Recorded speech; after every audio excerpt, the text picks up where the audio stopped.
بيت الله الحرام كعبة المشرفة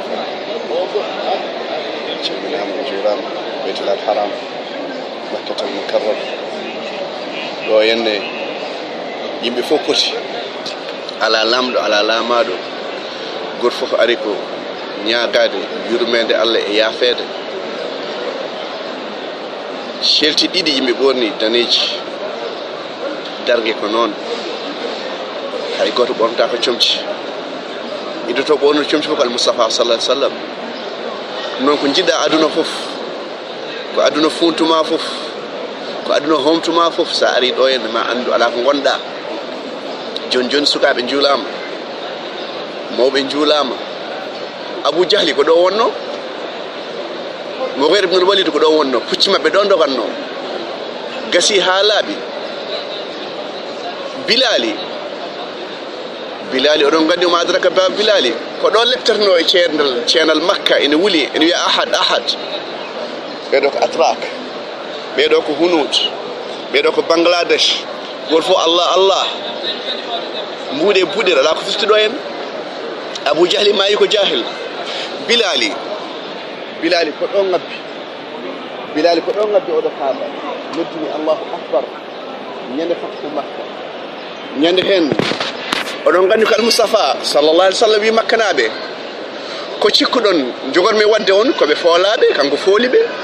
o naati Makka komo ƴukki omo yankini o wiɓe ko cikkuɗon jogormi wadde on ɓe mbimo moƴƴo ɓi moƴƴo o wi idhabu antum tulaqa jeehi on jaafama noon janggo yaafade an sa yiɗi Allah yaafuma man la yarham la yurham irham man fil ardi yarhamukum man fis sama sa yiɗi Allah yaafuma Allah yurmoma a jangat yaafade alamin wassalatu wassalamu ala sayyidina wa habibina Muhammad wa ala alihi at-tayyibin at-tahirin wa ala man tabi'ahum bi ihsan ila yawmiddin bandiraɓe sehilaɓe oɗon gandi gonɗo caggalam ɗo wonɗo ko Almoustapha sallallahu alaihi wasallam masjidul Muhammad ibn Abdullah ibn Abdul Muttalib Hashim kanko wi goto mon gomɗinta ha yiɗano bandum ko yiɗano hoore mum ko ɓuuri moƴƴude caggal Qur'ana fof kanko wi non omon caggalam ɗo en Almoustapha sallallahu alaihi wasallam ɓuuri moƴƴude konngoli fof subhanallah walhamdulillah wala ilaha illallah wallahu akbar taala o wi to Qur'an qul in kuntum tuhibbuna Allah fattabi'uni yuhibbukum Allah wa yaghfir lakum dhunubakum wallahu ghafurur rahim so tawi mbiɗa aɗa yiɗi Allah e hoore mum saɗimo saɗa yiɗi ɗum ya rewe Almoustapha sallallahu alaihi wa sallam kanko woni caggalam eɗo ngari ko juurade kanko wi dewal Allah ɗannantake sona tati masjidil haram e kaɗo jama masjidil Moustapha sallallahu alaihi wa sallam e masjidil Jérusalem ɗum ɗo jama mon ɗo leggal mon ɗo joɗon juula e makko ɗon juula e makko fof ene yetto e makko mbiya allahumma salli ala Muhammad wa ala ali Muhammad kama sallayta ala Ibrahim wa ala ali Ibrahim fil alamin innaka hamidum majid kala julɗo juulɗa e makko ɗo mbawɗa wonde fof ene yettomo kanko guiɗoma Moustapha sallallahu alaihi wa sallam omon caggalam ɗo en duttima mbiɗen Almoustapha sallallahu alaihi wa sallam gonɗo caggalam ɗo kanko haali kadi o yi ɓuure mon ɓadade mi fof to dargue to ko ɓurde mon moƴƴude jikkuji joom jikku moƴƴo ene daɗa cakkotoɗo e juuɗo ko jamma ɗum noon jikku moƴƴo ko ɗum Almoustapha sallallahu alaihi wa sallam ari timminde o innama bo'ithu li utammima makarimal akhlaq bi abi on tuma ummi sallallahu alaihi wa sallam sallallahu sallam wi so neɗɗo maayi tati keddotomo ɓesgu makko yaada e makko e jawdi makko golle makko artat ko golle ko ɗum ɗo heddi on jii sahabaɓe Moustapha sallallahu alaihi wa sallam on jiiɗo ɓe ubba no on baqi kullu nafsin dha'iqatul maut wa innama tuwaffawna ujurakum yawma al-qiyamah faman zuhziha 'anil nar wa udkhila al-jannata faqad faz wa mal hayatu dunya illa mata'ul ghurur